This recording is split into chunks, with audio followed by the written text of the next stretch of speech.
Disc jockey, drop the bass. Now the heads. I was just going to record a skit I wrote first thing this morning, but I'm just not in the mood for comedy. It's become apparent over this whole process that not only do people have virtually no idea how the EU worked, which I think was part of the problem, but they have no idea how UK democracy works. And I say democracy in inverted commas because we're really not a very democratic nation, which makes the whole sovereignty and democracy argument even more of a mockery than it already was. So maybe we should explain how UK democracy works and what it actually is, and contextually how that impacts on this whole referendum business. Britain is a constitutional monarchy. In effect, what that means is that the Queen is the head of state. However little that means, the Queen is still the head of state. An unelected Danish-German woman. So all power still routes through the monarchy. You know, bills have to pass royal assent and so on. So technically, on paper, the Queen is still the constitutional, political head of the country, and hypothetically, everything has to be done with her assent. In practice, it doesn't work like that. Royal assent is really just a term, and things just get rubber stamped through. If the Queen actually came out and said no to anything that the government was doing, that would prompt a constitutional crisis. Now, in effect, what would happen would be the Queen would be ignored, and it wouldn't really be of that much interest to anybody except constitutional scholars and historians, and it really wouldn't make much difference to anything. It would just be a wrangle and probably be on the news for a while.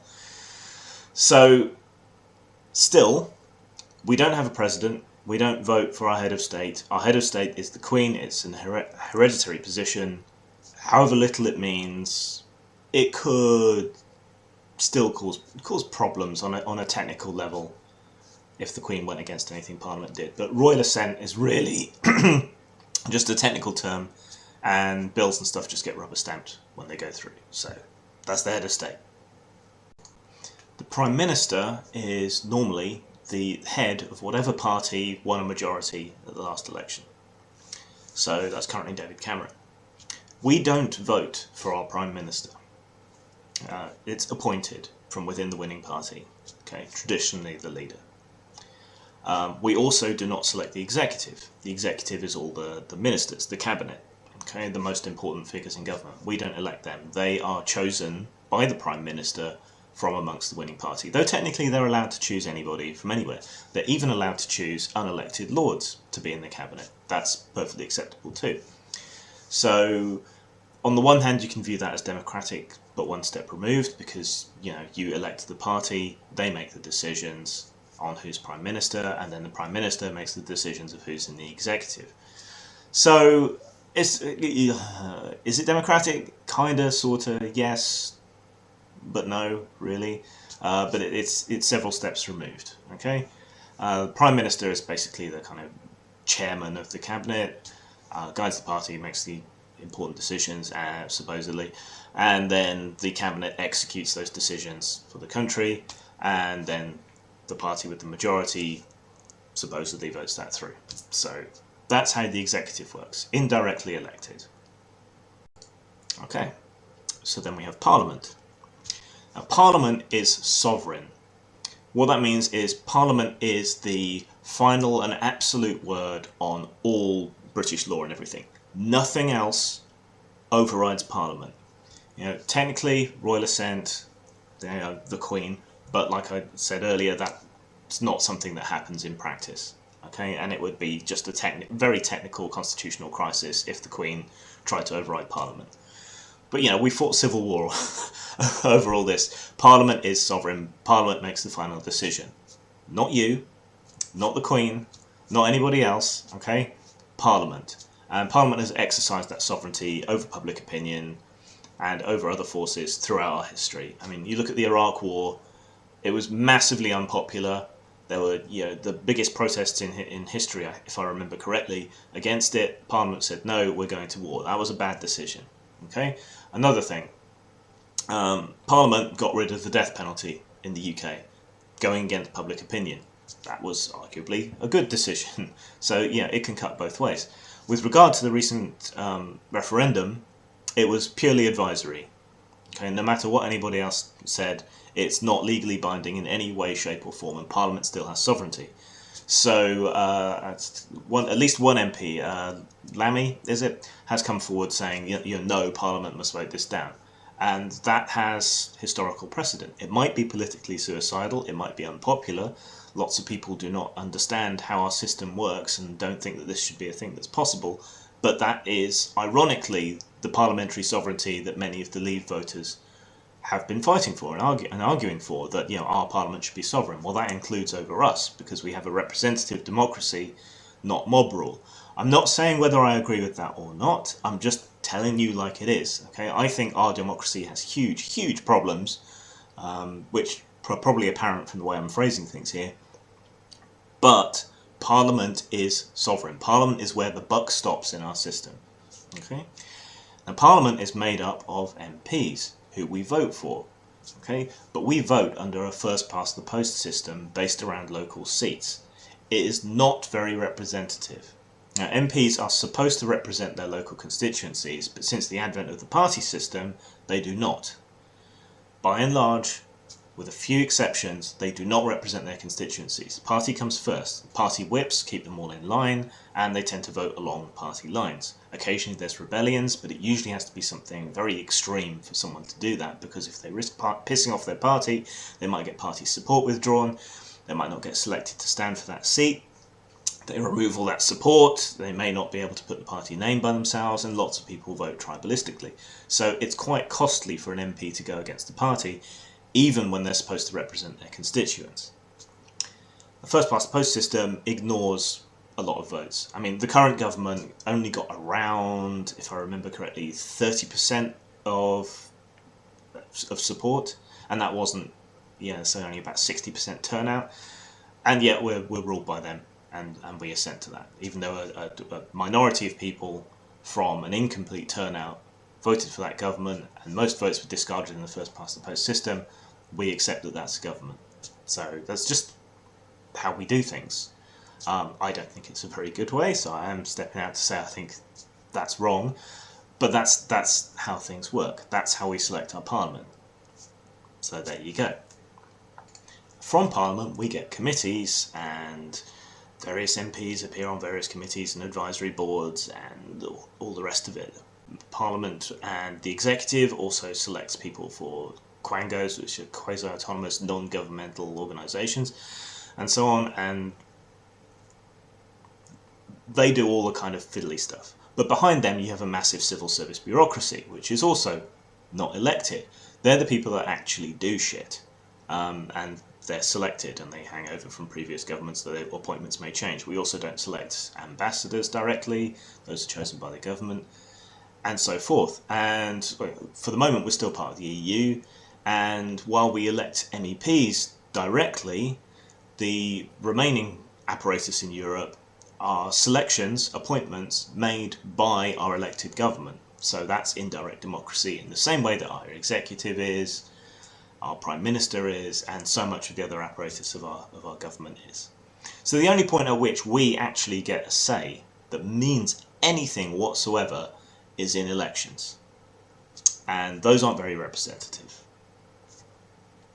Okay, so what does all this mean in relation to the referendum?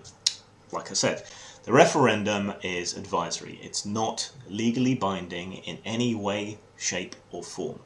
Parliament always gets the last say. Okay, that's it. Technically the Queen might, but in practice, no, not going to happen. Like I said, we fought civil war to ensure parliamentary primacy. That's just the way it goes. So, what's likely to happen in that context of the British political system? It's possible there may be a rebellion at some point in Parliament, which has always been much more pro-European than the general populace, to vote this down, or to prevent it going through, or to not allow Article 50 to go through. There's some legal wrangling over devolution that Scotland or Northern Ireland or Wales, whatever, may also be able to block Brexit. But ultimately it's likely to come down to Parliament. Whether there'll be enough support to go against the referendum remains to be seen. I think there are some good arguments for Parliament to say, no, fuck off, this is a bad idea, as they have done in the past. Especially since so many of the Leave campaign's promises have turned out to be lies. Lots of people are expressing regret. There's a lot of support, even with the shenanigans, on the petition for there to be a second referendum. And now that the impact has become more obvious, that's something that could happen. We could have a second referendum. That would, again, not be legally binding in any way, shape or form. But it would give license to Parliament to say, right, no, let's put the kibosh on this. But they could do that anyway. But it would be political suicide for anyone who did it. So there's that. It's also likely to be political suicide for anyone to actually invoke Article 50 and to take us formally out of the EU. That's likely to fuck whoever does it. The Queen could technically say no. That's extremely unlikely to happen. So that's where it all stands. It's also worth pointing out at this point that there is a major difference between democracy and mob rule. The referendum is mob rule, basically. It's a big, broad, largely uninformed opinion. And in our system, that's not legally binding. I'm not saying, again, whether I agree or disagree that it should be. I tend to think that people's views expressed in that way should be followed. But I would support a second referendum because it does seem like a lot of people had absolutely no idea what they were voting for or voting on. It's internal party politics led to this referendum in the first place. People have been horribly misled. Lots of people are expressing regret. I think we deserve a chance to have a second thought, like we do over governments, because governments are successive. You don't vote for a government once and get stuck with them forever. They do shit. Maybe you change your mind, shift your support to another party, and I think we deserve a chance to have a more sober reflection on the European Union and have a second vote. I would support that. If one vote's democracy, two votes is double democracy. But it is still possible that Parliament could vote it down. And, well, I don't think that's likely. It's something that could indeed happen. So what do I think's going to happen? I think we're stuck with it. I think we're going to end up bound to many of the EU rules, but now we're not going to have a say. So I think the Leave campaign people are going to be deeply upset with the final outcome. I don't think our politics is going to be the same for a while. I think we're going to see a hard right shift in the Tories. I don't know if Boris will end up PM. My bet would be on somebody else. But I think many of those ideas will end up incorporated into the Tory party, and we'll see a hard shift right. So if you're expecting leaving the EU to protect the NHS, you're fucked. If you were expecting leaving the EU to make much difference to immigration, you're fucked. If you thought leaving the EU was going to do much of anything they promised, you're fucked. We're going to see a hard right shift. If you voted against the EU because you're anti-corporatist, you're fucked, because the Tory party is going to be even worse and they're not going to have the EU restraining them to the same degree anymore. Britain run by them is much more likely to go along with TTIP. Britain under them is much more likely to allow company monopolies in a way that the EU wasn't.